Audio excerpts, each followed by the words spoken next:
ओम शांति। आज 2 अक्टूबर 2024 के साकार मधुर महावाक्य हैं मधुबन से। मीठे बाप दादाजी ने कहा, मीठे बच्चे, याद में रहकर हर कर्म करो तो अनेकों को तुम्हारा साक्षात्कार होता रहेगा।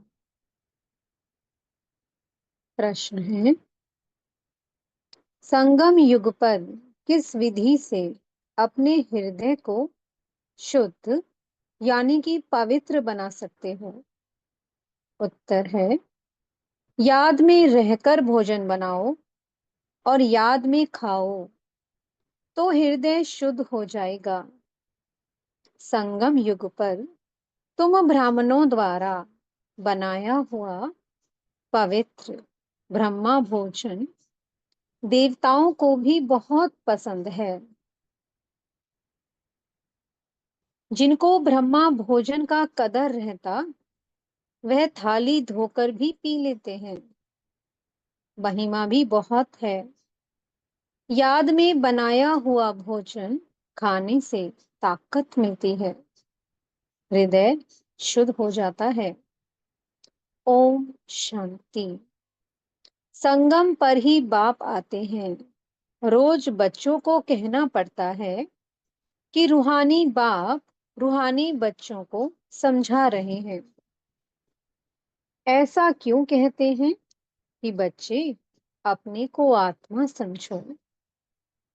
बच्चों को ये याद पड़े, बरोबर बेहद का बाप है, आत्माओं को पढ़ाते हैं। सर्विस के लिए भिन्न भिन्न पॉइंट्स पर समझाते हैं। बच्चे कहते हैं सर्विस नहीं है, हम बाहर में सर्विस कैसे करें? बाप सर्विस की युक्तियां तो बहुत ही सहज बतलाते हैं। चित्र हाथ में हो, रघुनाथ का काला चित्र भी हो, गोरा भी हो, श्री कृष्ण का व श्री नारायण का चित्र गोरा भी हो, काला भी हो, भल छोटे चित्र ही हो। श्री कृष्ण का इतना छोटा चित्र भी बनाते हैं। तो मंदिर के पुजारी से पूछ सकते हो, इनको काला क्यों बनाया है, जबकि असुल गोरा था? वास्तव में तो शरीर काला नहीं होता है ना। तुम्हारे पास बहुत अच्छे गोरे गोरे भी रहते हैं, परंतु इनको काला क्यों बनाया है, यह तो तुम बच्चों को समझाया गया है। आत्मा कैसे भिन्न भिन्न नाम रूप धारण करते नीचे उतरती है। जब से काम चिता पर चढ़ती है, तब से काला बनती है। जगन्नाथ व श्रीनाथ द्वारे में ढेर यात्री होते हैं।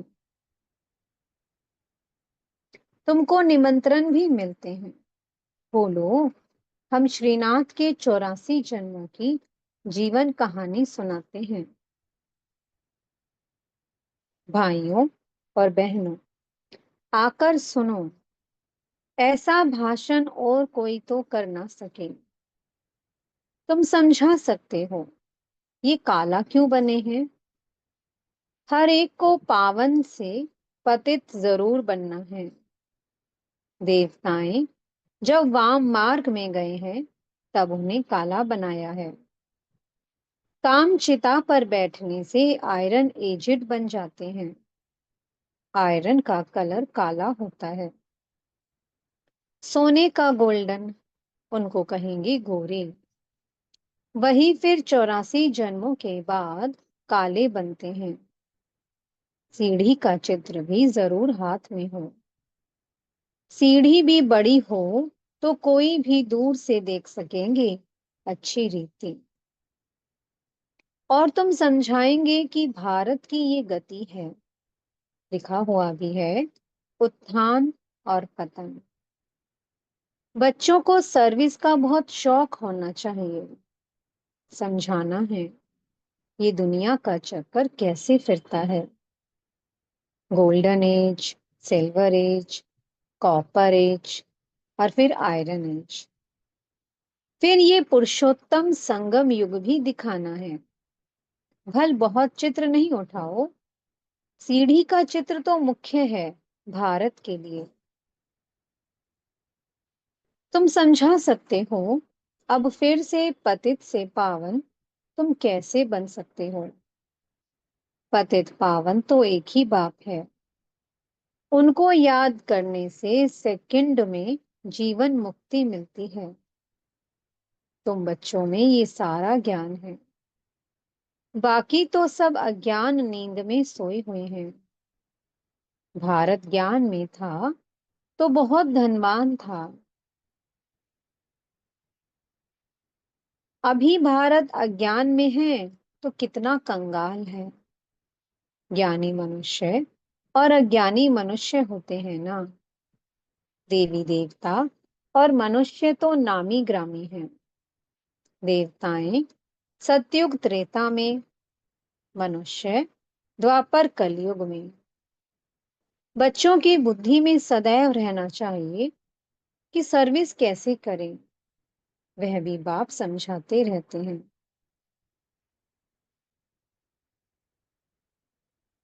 सीढ़ी का चित्र समझाने के लिए बहुत अच्छा है। बाप कहते हैं गृहस्थ व्यवहार में रहो। शरीर निर्वाह के लिए धंधा आदि तो करना ही है। जिस्मानी विद्या भी पढ़नी है। बाकी जो टाइम मिले तो सर्विस के लिए ख्याल करना चाहिए। हम औरों का कल्याण कैसे करें। यहाँ तो तुम बहुतों का कल्याण नहीं कर सकते हो। यहाँ तो आते ही हो बाप की मुरली सुनने। इसमें ही जादू है। बाप को जादूगर कहते हैं ना। गाते भी हैं मुरली तेरी में है जादू। तुम्हारे मुख से जो मुरली बजती है उसमें जादू है। मनुष्य से देवता बन जाते हैं। ऐसा कोई जादूगर होता नहीं सिवाय बाप के। गायन भी है मनुष्य से देवता किए करत न लागी वार। पुरानी दुनिया से नई दुनिया होनी जरूर है। पुरानी का विनाश भी जरूर होना है। इस समय तुम राजयोग सीखते हो तो जरूर राजा भी बनना है। अभी तुम बच्चे समझते हो 84 जन्मों के बाद फिर पहला नंबर जन्म चाहिए। क्योंकि वर्ल्ड की हिस्ट्री ज्योग्राफी रिपीट होती है। सत्युग त्रेता जो भी होकर गया है सो फिर रिपीट होना है जरूर।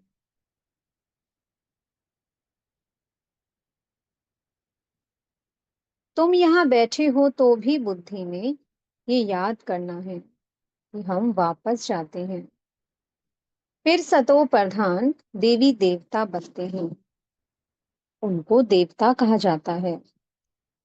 अभी मनुष्यों में दैवीय गुण नहीं है तो सर्विस तुम कहाँ भी कर सकते हो।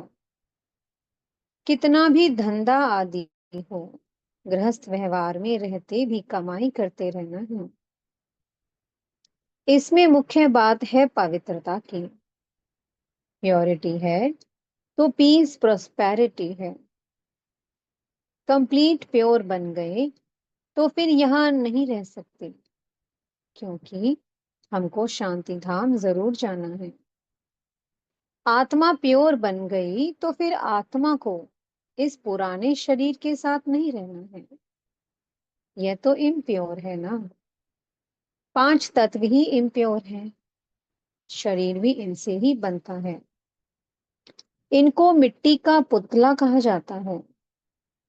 पांच तत्व का शरीर एक खत्म होता है, दूसरा बनता है। आत्मा तो है ही। आत्मा कोई बनने की चीज नहीं है। शरीर पहले कितना छोटा फिर कितना बड़ा होता है। कितने ऑर्गन्स मिलते हैं। जिससे आत्मा सारा पार्ट बजाती है। ये दुनिया ही वंडरफुल है। सबसे वंडरफुल है बाप, जो आत्माओं का परिचय देते हैं। हम आत्मा कितनी छोटी हैं। आत्मा प्रवेश करती है। हर एक चीज वंडरफुल है। जानवरों के शरीर आदि कैसे बनते हैं, वंडर है ना। आत्मा तो सब में वही छोटी है। हाथी कितना बड़ा है, उनमें इतनी छोटी आत्मा जाकर बैठती है। बाप तो मनुष्य जन्म की बात समझाते हैं। मनुष्य कितने जन्म लेते हैं, 84 लाख जन्म तो है नहीं। समझाया है, जितने धर्म हैं उतनी वैरायटी बनती है। हर एक आत्मा कितने फीचर्स का शरीर लेती है, वंडर है ना। फिर जब चक्र रिपीट होता है, हर जन्म में फीचर्स, नाम, रूप आदि बदल जाते हैं। ऐसे नहीं कहेंगे कि कृष्ण काला, कृष्ण गोरा। नहीं, उनकी आत्मा पहले गोरी थी, फिर 84 जन्म लेते लेते काली बनती है। तुम्हारी भी आत्मा भिन्न भिन्न फीचर्स, भिन्न भिन्न शरीर लेकर पार्ट बजाती है। ये भी ड्रामा है। तुम बच्चों को कभी भी कोई फिकरात नहीं होनी चाहिए। सब एक्टर्स हैं। एक शरीर छोड़ दूसरा लेकर फिर पार्ट बजाना ही है। हर जन्म में संबंध आदि बदल जाता है। तो बाप समझाते हैं, ये बना बनाया ड्रामा है। आत्मा ही 84 जन्म लेते लेते तमो प्रधान बनी है। अब फिर आत्मा को सतो प्रधान बनना है। पावन तो जरूर बनना है। पावन सृष्टि थी, अब पतित है, फिर पावन होनी है। सतो प्रधान, तमो प्रधान, अक्षर तो है ना। सतो प्रधान सृष्टि, फिर सतो, रजो, तमो सृष्टि। अभी जो तमो प्रधान बने हैं, वही फिर सतो प्रधान कैसे बने, पतित से पावन कैसे बने। बरसात के पानी से तो पावन नहीं बनेंगे। बरसात से तो मनुष्यों का मौत भी हो जाता है। फ्लड्स हो जाती हैं तो कितने डूब जाते हैं। अभी बाप समझाते रहते हैं, ये सब खंड नहीं रहेंगे। नेचुरल क्लैमिटीज भी मदद देंगी। कितने ढेर मनुष्य, जानवर आदि बह जाते हैं। ऐसे नहीं कि पानी से पावन बन जाते हैं। वह तो शरीर चला जाता है। शरीरों को तो पतित से पावन नहीं बनना है, पावन बनना है आत्मा को। सो पतित पावन तो एक बाप है। भल वह जगत गुरु कहलाते हैं, परंतु गुरु का तो काम है सदगति देना। वह तो एक ही बाप सदगति देता है। वह तो एक ही बाप सदगति दाता है। बाप सतगुरु ही सदगति देते हैं। बाप समझाते तो बहुत रहते हैं, ये भी सुनते हैं ना। गुरु लोग भी बाजू में शिष्य को बिठाते हैं सिखलाने के लिए। ये भी उनके बाजू में बैठता है। बाप समझाते हैं तो ये भी समझाते होंगे ना। इसलिए गुरु ब्रह्मा नंबर 1 में जाता है। शंकर के लिए तो कहते हैं कि आंख खोलने से भस्म कर देते हैं। फिर उनको तो गुरु नहीं कहा जाए। फिर भी बाप कहते हैं, बच्चों माँ में कम याद करो।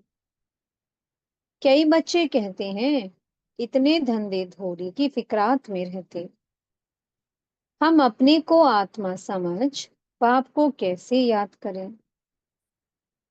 बाप समझाते हैं, भक्ति मार्ग में भी तुम हे ईश्वर, हे भगवान कह याद करते हो ना।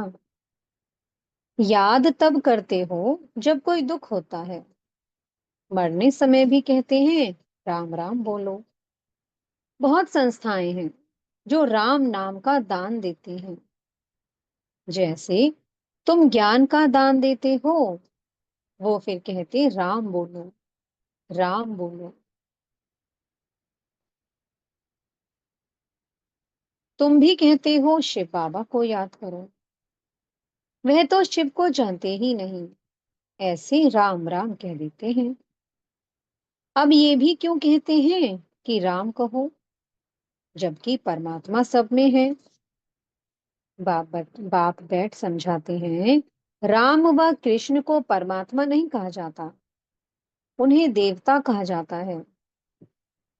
उनकी भी कलाएं कम होती जाती हैं। हर एक चीज की कला कम तो होती ही है। कपड़ा भी पहले नया फिर पुराना होता है।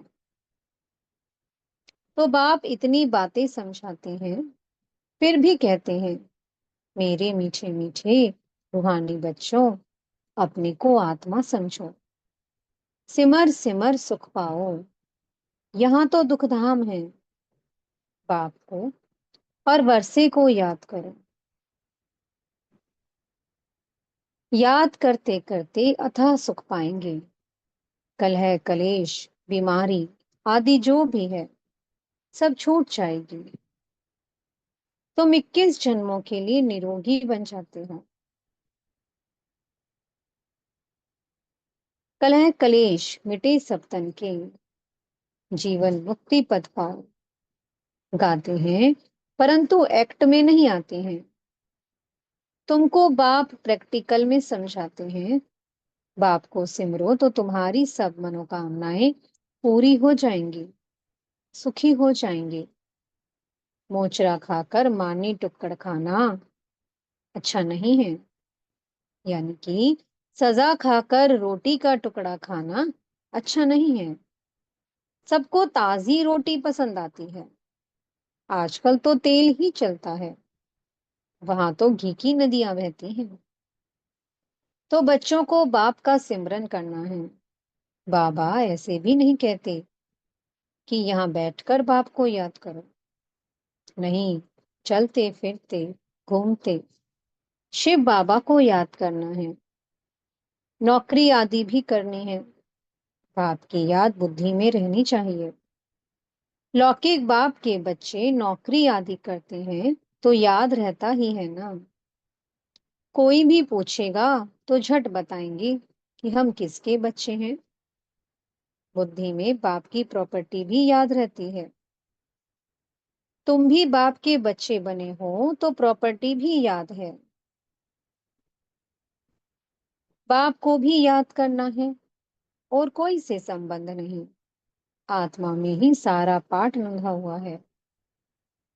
जो इमर्ज होता है इस ब्राह्मण कुल में, तुम्हारा जो कल्प कल्प का पाठ चला है, वही इमर्ज होता रहता है।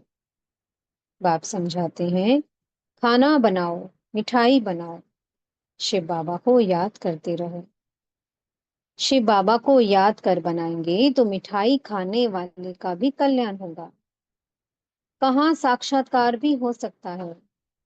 ब्रह्मा का भी साक्षात्कार हो सकता है। शुद्ध अन्न पड़ता है तो ब्रह्मा का, श्री कृष्ण का, शिव का साक्षात्कार कर सकते हैं। ब्रह्मा है यहाँ। ब्रह्मा कुमार कुमारियों का नाम तो होता है ना।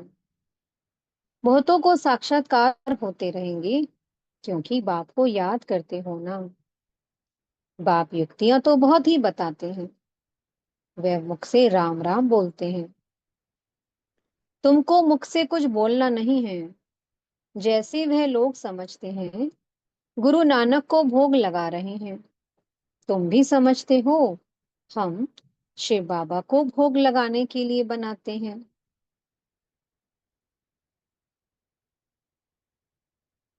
शिव बाबा को याद करते बनाएंगे तो बहुतों का कल्याण हो सकता है। उस भोजन में ताकत हो जाती है। इसलिए बाबा भोजन बनाने वालों को भी कहते हैं, शिव बाबा को याद कर बनाते हो। लिखा हुआ भी है, शिव बाबा याद है। याद में रहकर बनाएंगे तो खाने वालों को भी ताकत मिलेगी, हृदय शुद्ध होगा। ब्रह्मा भोजन का गायन भी है ना। ब्राह्मणों का बनाया हुआ भोजन देवताएं भी पसंद करते हैं, ये भी शास्त्रों में है। ब्राह्मणों का भोजन बनाया हुआ खाने से बुद्धि शुद्ध हो जाती है, ताकत रहती है। ब्रह्मा भोजन की बहुत महिमा है। ब्रह्मा भोजन का जिनको कदर रहता है, थाली धोकर भी पी लेते हैं, बहुत उच्च समझते हैं। भोजन बिगड़ तो रह ना सके। फैमिन में, यानी कि जब अकाल पड़ता है, फैमिन में भोजन बिगड़ मर जाते हैं। आत्मा ही भोजन खाती है, इन ऑर्गन्स द्वारा स्वाद वह लेती है। अच्छा बुरा आत्मा ने कहा ना, ये बहुत स्वादिष्ट है, ताकत वाला है। आगे चल, जैसे तुम उन्नति को पाते रहेंगे, वैसे भोजन भी तुमको ऐसा मिलता रहेगा। इसलिए बच्चों को कहते हैं, शिव बाबा को याद कर भोजन बनाओ। बाप जो समझाते हैं उसको अमल में लाना चाहिए ना। तुम हो पियर घर वाले, जाते हो ससुर घर, सूक्ष्म वतन में भी आपस में मिलते हैं, भोग ले जाते हैं। देवताओं को भोग लगाते हैं ना। देवताएं आते हैं, तुम ब्राह्मण वहां जाते हो, वहां महफिल लगती है। अच्छा, मीठे मीठे से लधे बच्चों प्रति माता पिता बाप दादा का याद प्यार और गुड मॉर्निंग। रूहानी बाप की रूहानी बच्चों को नमस्ते।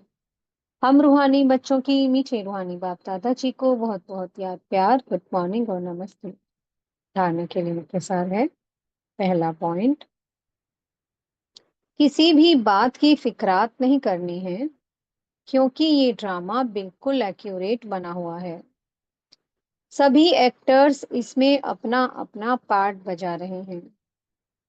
दूसरा पॉइंट है, जीवन मुक्त पद पाने व सदा सुखी बनने के लिए अंदर में एक बाप का ही सिमरन करना है, मुख से कुछ भी बोलना नहीं है। भोजन बनाते व खाते समय बाप की याद में जरूर रहना है। मीठे सतगुरु जी वरदान दे रहे हैं, स्वार्थ, ईर्ष्या और चिड़चिड़ेपन पने से मुक्त रहने वाले क्रोध मुक्त भवा। कोई भी विचार भले दो, सेवा के लिए स्वयं को ऑफर करो, लेकिन विचार के पीछे उस विचार को इच्छा के रूप में बदली नहीं करो। जब संकल्प इच्छा के रूप में बदलता है, तब चिड़चिड़ापन आता है। लेकिन निस्वार्थ होकर विचार दो, स्वार्थ रखकर नहीं। मैंने कहा तो होना ही चाहिए, ये नहीं सोचो। ऑफर करो, क्यों क्या में नहीं जाओ। नहीं तो ईर्ष्या, घृणा एक एक साथ ही आते हैं। स्वार्थ या ईर्ष्या के कारण भी क्रोध पैदा होता है। अब इससे भी मुक्त बनो। स्लोगन है, शांति दूत बन सबको शांति देना, यही आपका ऑक्यूपेशन है। ओम शांति। बहुत बहुत शुक्रिया प्यारी प्यारी हमारे मीठे मीठे बाप दादा जी का। ओम शांति।